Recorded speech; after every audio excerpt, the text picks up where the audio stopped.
So, you got some new content for me? Yes, sir, I do. The people demand their Marvel content. Yeah, they do. Well, less and less. Oh, well, I wrote some stuff anyway. Yeah, that's totally fine. So I'm thinking we do a show about Maya Lopez. Oh, interesting. I'm surprised I haven't watched this. Who is that? We introduced 736 new characters last year. She was in the Hawkeye just show, last year. A little. Also goes by Echo. You know, I think that does sound kind of familiar, and that works for me. Let's give her her own show. Amazing. So a good chunk of the first episode is going to be kind of like an extended recap. Previously on segment That's to get right. people up to speed. Really, a good chunk. Yeah, well, people are always complaining that it's hard to keep up with all the Marvel stuff, so if a good chunk of the first episode is kind of previously on, that'll shut people up. I feel like there might be a nice middle ground. No, and during that whole backstory bit, I figured that's a good opportunity to have Daredevil come in. He's from She-Hulk. You know it, sir. They're going to have this big old Daredevil. fight scene, and sometimes it's going to look like they're hitting each other. It's really going to help with marketing to have Daredevil in this show. We're going to lean into that heavily. Well, he's literally just in that one scene. I don't care. I don't care. Okay, then. So what actually happens in the show? Well, like 5 months after not that shooting much. Kingpin in the face at the end of Hawkeye, Maya's on the run and heads back to her hometown in Oklahoma. And what does she want to do there? Take over from Kingpin and become the Queen Pin. From Oklahoma? Yes, and so since she's being followed by bad guys, she's putting her whole family at risk. Oh, man, what's she going to do to protect them? Nothing. She doesn't seem to care about that. Absolutely nothing. She's also going to provoke the bad guys by planting some explosives on their cargo heading to New York. Couldn't that potentially explode anywhere and hurt a lot of innocent people?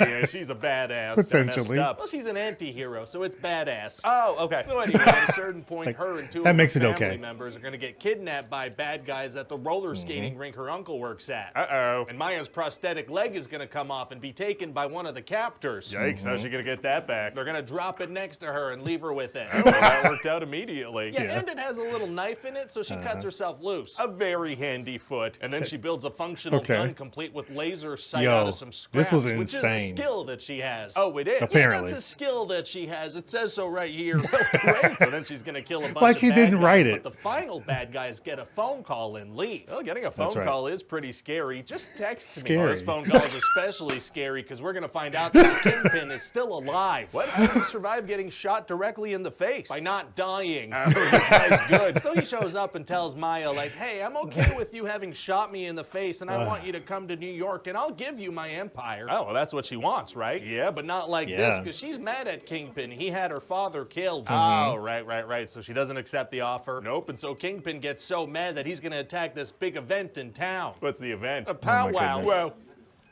Wow. So he's got a bunch of bad guys there, and there's a guy with a rocket launcher. He's very scary. Was insane. He's just going to blow up a powwow. Thank you. Blow up a powwow with the rocket. That seems to be what I've written here. And also, he kidnaps Maya's cousin and grandma. But the whole family's going to fight back. Oh, they are? They all even get her powers. comic relief cousin, Biscuits. His name is Biscuits? Oh, that is funny. What's he going to do? Fun. He crushes like 12 men with a monster. Oh, my God. And Maya's got to go up against the Kingpin. That's going to be impossible. The guy's massive. Actually, it's going to be super easy. Barely an inconvenience. Oh, really? Yeah, Kate Bishop she has beat him, technically. now, so she uses those and shares them with her cousin and grandma. What are the powers? Glowy ones that do whatever I want. Nice. So she kicks Fisk's butt. No, she's going to touch him with her glowy mind powers and make him confront his own childhood trauma.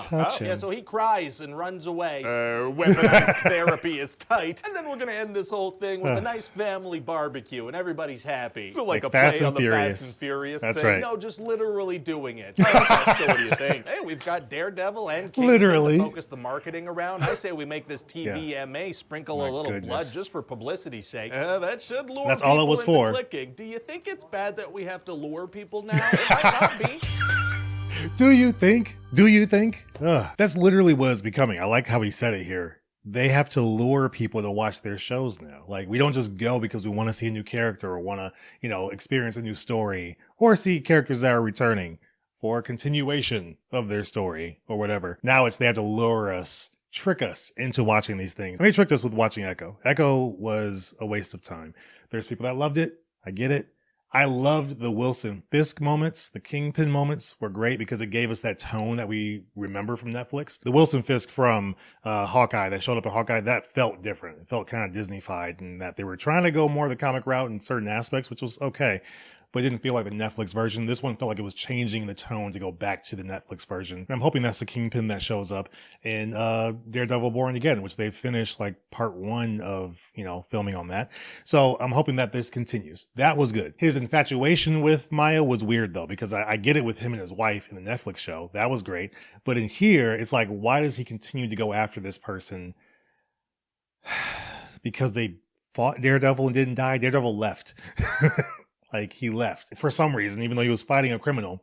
He fought her and then he left. He fled the scene a little bit for no reason. So like, I didn't understand the dynamic there. Yes, Kingpin does have a very obsessive mindset with things. So that part, it did track. But why Maya? I never really understood that. And I don't feel like the show really gave us a reason to believe that he should be going after her in this way. I did do a review on it, but that is gone now because the channel that I put it on, the Mike Vaughn channel, is turning into something else. So like, I don't have that anymore. If you do want to see it, I can upload it here, but just let me know based on likes on this video. But this was fun. Ryan George kills it with this, with producer guy, writer guy. I love how writer guy just continually looks at the paper like he doesn't know what he wrote or remember what he wrote. And it's just like a foreign object to him, and it's something that came from his head. Technically, that's always great when he does that. So it was really hilarious here. Let me know your favorite part from this though in the comments below. Again, Echo, did you watch it? What'd you think of it? Let me know in the comments. I didn't really care for it. I did watch the whole thing, but it was just kind of a waste at the end of the day. So I'm hoping that Daredevil Born Again more connects to the Netflix side of things as far as the tone, and we see a continuation kind of their story here within the MCU. I think that part would be cool. So I'm looking forward to that. Again, your thoughts, comments below. Like the video if you enjoyed what you saw today. Subscribe if you want to see more. And as always, I'll see you guys on the next video. Take care.